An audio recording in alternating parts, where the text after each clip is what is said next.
Don't see what is Mamma Yamamunache, Yamwakwa, Badwam TV, Cassie so, Yadania sending in crunch and some also. Near to your Mubia, Bettini, Speaker, dear to just a finance minister, Mramechum, and men name Rashabeja phoning Como, debt exchange program, no dear crow, Yet the son some nature mono ever bro. Now for Yakoyan for Fomo, NDC, and penny 4 year, one Rashabeja fear, Yasamude for Frabano. MPP 4 year one northern region so one what will be Sansamno any sembin an opay mede bro Adom TV Kasie Medin Fia Amankwa Tamaklu Bra Facebook/Adom TV Kasie no ho Go TV channel 176 DSTV channel 280 Honina Share ya Adom TV show afia ni die kwan so tie said ensem chire mu ankasa etie Chiame hene ya wo mrahwebedwa fie mu de ato finance minister Ken Oforiata enim say debt exchange program no agugu so ye di ho nkomo no baby akodro bia no mramrahye beja fiem na wono wo medi nkomo ne ehwede ekro Adom TV kase etwaso. And right honorable speaker, I appeal to you respectfully to instruct that the Minister for Finance appears before us so that we can have a full briefing, we can debate this matter. The duty of the Finance Minister is not simply to engage this House. So, Speaker, Article 181, Clause 3 of our Constitution is clear that this is borrowing on behalf of the state. Wanusi ya peno so afa bedu eche show me sikasem so abno so yasare edi tu dwase sentia wontimi emeyi emrahwebedwafo asotire ene se na wo mo wa homegiem na sesi ya wabaidie ogidi ye se asoye no edi wonsem eba betudwa. Mr. Speaker, Parliament was on recess. Parliament went on the 23rd. Parliament has just resumed. And we mentioned it last week when we met the House, the leadership, that this is what we intend to do, to come and brief the House. So I think my brothers on the other side are jumping the gun. A little patience. And let's not muddy the waters out there, Mr. Speaker. Mr. Speaker, let's not muddy the waters out there. We have done the engagement. Yes, it is true that we haven't been able to engage Parliament, but Mr. Speaker, we sounded the call to Parliament. Ochereche ni nyina mu wieye na achiamehene Alban Kingsford Babin editu dwase enkachi se woswafo Ken Oforiata ede won kratasem e ba beto mrahwebedwafo anim na wo monso abobo hu. Honorable members, my understanding is that both sides agree that the minister be scheduled to come and brief the House, policy statements, and some details about the debt arrangements. Parliament is ever prepared to assist government to get out of this quagmire. Rashabeja 4 year war experiment if do MPP amanyoko no won so do wano atomobi fam penifo akendifo na won DNDC animu wo Rashabeja fie yi wo free ho no won susu se enye ne kwan paso won ne won ani ne yie tichu Haruna Idrisu ne Muntaka Mubarak won chire mo ne Adom kase edin komoyi. Those of us who are members of Parliament from the majority side from the north, supported by some other members of Parliament from the majority side from the south, I want to make some few comments about the changes that have taken place. First of all, during the recess,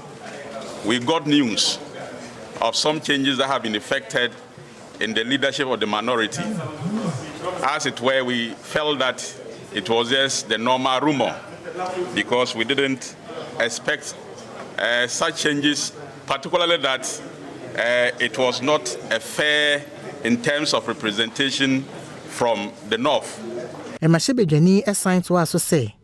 and paying for wayi wonum so medi dom kumananim e won Mashebedwa mu no enya de se wonum e famra kwan so eye esan say 1992 constitution ba o man hu bra no akyere enhyehyeye ene akwan a wafa so e di mpanyimfo e won Mashebedwa mu. The change itself is problematic because in every political party there are processes through which you make your changes, and NDC as a political party has structures. It has its National Congress, which is the highest decision-making body.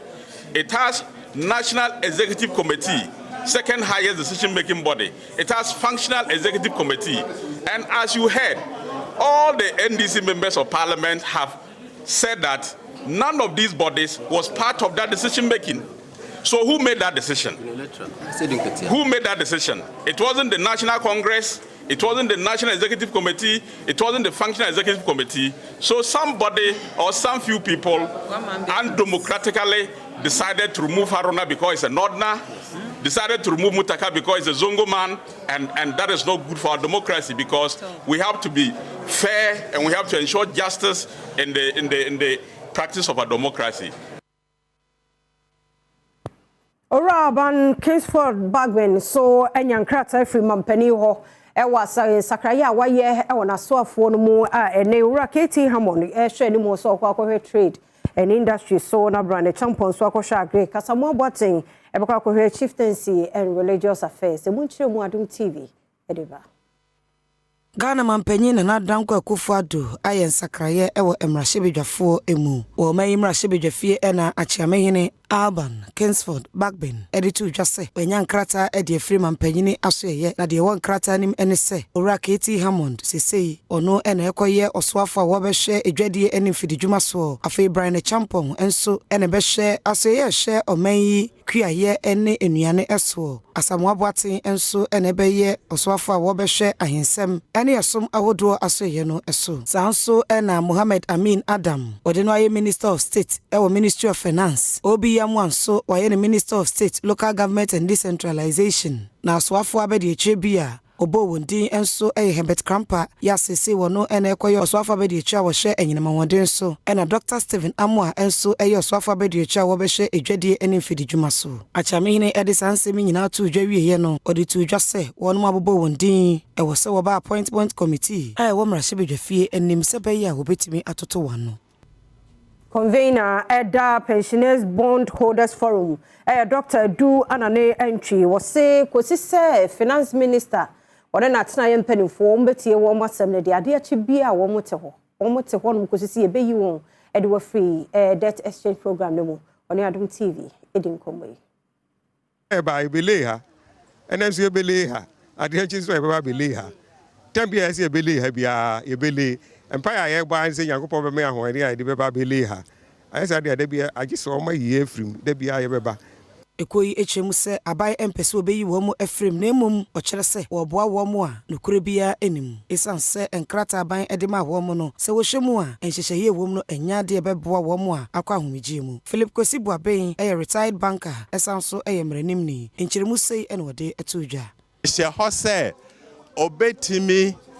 ononkoa ni tumi so a ehia se obe consult obia na wate coupon race no so wo say wo ho kwan per the clause no de asem ni say obe extend the maturity no 5 years no a ode amaye no a wo say waboa ye na ye mo ensem anu no ehye ho say o kwan say obetimi atwe akwa akire by na we yi a we di we nyina ahyehye mu na asem fa me sa me sha ase no na menim sa ko sha ase kura na say na kire say school no kura say bi na kamanko azanka ye wo Kokui adu eni atado bia enso eka Pensioners Bond Holders Forum ehu na wodi adesret to aban enim se won ha wa wode abeto nanim no won hye no wanya hu bibi ema wo mu into your lifestyle nyina was asika no ho into some minim say 10,000 na menya me nkoye me lifetime more than 10,000 because I no pen na minim say sika baba na me de na kakra into so time as soon as me be me sika no na my media you say on modern na future for na odwin omo no present for no so odwin en ho saa in fact yen de ne ya de no cry mobo chen future for Bamba for be 200 there ye de wo makọ Mame Krobo e wo kwawu Afram Plain South mensimu opoye mantemo sabe ya asumdue ene bambo woni pafemu ni ajapade femu no bejina na naso Adom kase eto asanse bi so Oye ne biasi e wo Mame Krobo ha nokro nyame ne mini ye mensini so afọ wa sei na oyi masotire na amnumu no de na aye ensem a enye ensem kuma nti na odwo na so ye e wo ye tiase nti ye na so fritiase na oba Mame Krobo obedru ya na kuro no agibum sanse na okra baako ato na yede rade asese ebepem sa abrei nkitahudie ene kasapa aboa ama abotoyem enam kwan mu a eba na natsai soda odi kuro ewo maame krobo wode to soafo no anim se ne ayakoso oni krom ho no mo na nyade se na nige ho kra ne senti wode ato mpanyinfo anim se omamode aso we pamo sa fulani fuyi efiri ne krom ho no mo sanse no nko a ene be masomdue aba na sa protocol so asabi omukọ ko yesa nyambre se adwen be na odi mo mansa na se ne bi yakra se papa no ntuma ko ne bo papa no mu mi papa ni dio ya ku mi papa na mo de tuo afam fence mu abono sabi wankodi ewu nyese bia wakoye bobonne bi ye nyina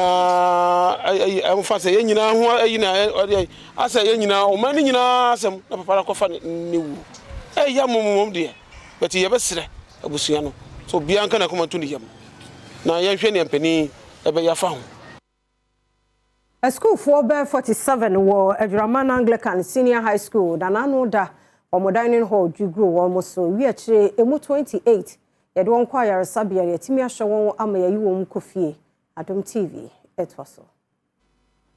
A jode twemu no enamade bobe to dwa kire se enama subrani bi eto ye ebadwuraman nintino dining hall adwuraman Anglican SHS adesuafo edidi ewo mu no edwere egu adesuafo no ebiso na wonsanse mi homa ne bofofra ababeto dwa ene se adesuafo be yadwa nan so atorenchemi wo mu praye no emuedo no wotwa na doctorfo ehwe wo mu ewo government hospital no ena bayi wo mu se wo mu enkofia no adesuani ba ko na wo kire se opra dendenden ewo ne nan na abratum kase ne medical superintendent ya wono ewe Jura Government Hospital Dr. Emmanuel Amwa Abuaji edin komono ena wo kire se esansa de suafo dodo na no eni praketo ebi nti no dodo na yenhwe ni mu so beyi wo me fair sabia ho ama wo mu akofie.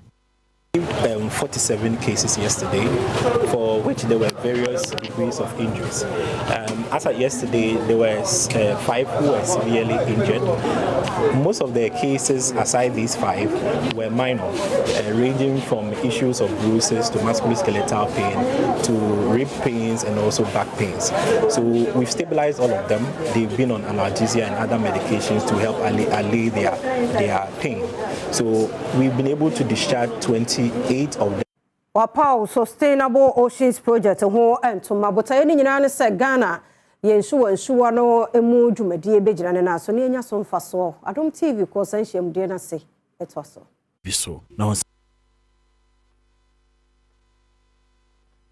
hwe sese ya eye enam dodo a ewo ye pumu no dodo a ye hia de boye ho bra no ekofom na ye ka se ekofom a de ye ka no ye ka se mu se eban no eye enama gina ho ede mayen o my Ghana ede kire ye se ye afa adwuma no ekonanim anase enkonanim ye hwe eban a sa be ya me no ka se eban ya ade a ho akwa atwe kaka eno ntisi anye bibia amfa ho a na ede how eba enam ahodo nso a ewo punum no eno nti na ye santete ne ye ma wo muso ahunu the state of the fisheries. Sajumedie Norwegian Agency for Development Cooperation and washe ni mu kwan se wade sika ebeboa se ne ebeya ebeboa ama afare ho nsem akonkan ewo oman mu so afo abedi akira wo hwe fisheries and aquaculture development so Moses Enim ekire kwan ya obefa so edi se adwuman ene asotwe a wonom a obebu emra no so no wade bema wonom se wo solve sa problem na enye nani otena enye short term nkwia enye medium term nkwia in the long term nso etino opepa sa de na free wa ehia mre ehia consistency enforcement wabemumbu tina ye be ye mra ni bi foforo ni ade nyina because enipa wo ho nyina no so kan mra no no hu ntokuro awom no ofa sa tokuro no mu di bone ti say ni ye hu nyina ni new conventions ni treaties aba international world ni nyina any best practice ye de be ye mra ne foforo ni aye regulation foforo ni ayire mu biem se ne be ya obi di bone ani apoto kasemu ye kan deterrent no ehu be che no na obetima Achina ayokrobi a walk in Tampa South wobuno East Mantam no mo na nei niema aboa makro tumpon kona ni mo no wo mto musini nanso ba mfudia pa bi wo hono mu ye pa nti wo mosre penifo so wo mra emebo Ejina eye kroba kwa Wakentampo South Mensene no mu wobuno East Mantam no emu na nipa dodo a wo honom no wo kire de betumi adwumpem yensa ye akua adwuma no wo nyina eye se wode wani akire sai kro no mu a empontunyama nke betumi aboa amakro no tompon no yade a ebi eni ho anu nti wokoto da sre Ghana ban ne se omran sraba mu na ombeboa ma wo mususu kro no entumi entumpon haye pa sisi amegina hayi obi afrem Maryland network nye ma bagina WhatsApp call kra ntimi ye This is Chinese, my Chini Cromania, my network, I'm in the paper cassa. Tabra, Jina Hebre. If I don't win a network into a Virginia Ho. Abra calls look out, Dama, be new question, BBT, as some only Obieka. So by Jinaha, just a Biat. If you are coming, Plavin, come over, so we have a concern for catching a mayor. Eno achi kebe womu ni wo honom na nakwadwo yeboa enso ka de kan ho se ade ba ko ho hia se womunya bi ebo honom wo mu network communication distance network wo honom no enya kura na mboa emo mu ntumi ni omadehye entinkomo kurem kasiem se emeba emantie se we kora hanko fudia wo kore kura weye na ne me yakora no se na say ye nua bi kwa fuom sidoku kan okofre ena zekuri okofra bemba okusinge tampo na senga woni busieni hewa ngetampo no ma ngofre man kusine so ngani una ansa be ansa dukaze okwa fuom ba kokunu gurem sidoku ne kokano